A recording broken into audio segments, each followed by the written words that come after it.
পুজো তো সকালেই শেষ হয়ে গেছে, প্রসাদ টসাদ দিয়ে দিয়েছো, তারপরে খাওয়া দাওয়ার পরে ঘুমিয়েছো খানিকটা। হ্যাঁ, এখন চলে এসছো আবার মন্দিরে।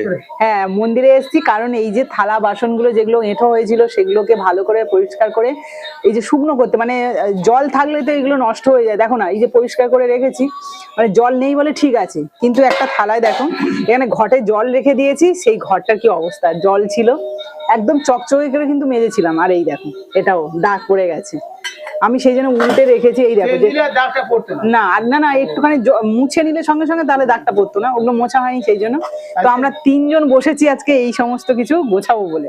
এই যে কুট্টুস কিন্তু ওই দেখো এটা নিয়ে চলে আসতে, আর কয়েকদিন পরে তো মানে আর এক সপ্তাহ মতো জন্মাষ্টমী বাকি তোমার। তো এই যে তোমরা তো অনেকেই দেখেছো আমার শ্বশুর মশাইকে, তো বাবাও আজকে বসছে, কুট্টুসও এসছে। কুট্টুস তো পুজোর সময় কোনো সময় থাকতে পারে না। হ্যাঁ হবে, বাবা একদম এক্সপার্ট লোক, উনি সবকিছু নিয়ে আসবে, আর আমি আর শাশুড়ি মা দুজনে মিলে সবকিছু জোগাড় করে নেবো, ব্যাস।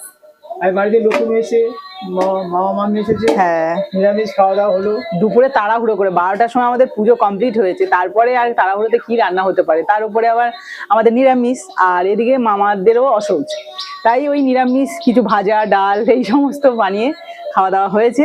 এখন এই যে মামি রয়েছে পুকুর পাড়ে, মানে মা ছিপ ফেলছে, আজকে মাছ খাওয়া হবে না কিন্তু তবু আগে থেকে জোগাড় করছে। আর মামা বাড়ি গেছে, আবার চলে আসবে, কারণ এই যে বাড়ি কাছে হলে কতটা সুবিধা বলো।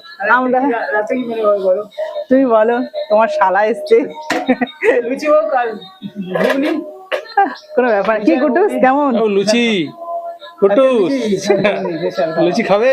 হ্যাঁ, লুচি প্রিয় মানুষ হবে তো, খুব মজা। লুচি খেয়ে নেবে। তো চলো গুছিয়ে নি, এইটার জন্য একটা স্ট্যান্ড কিনতে হবে, এই যে শাঁখ, এটাও কিনবো খুব তাড়াতাড়ি।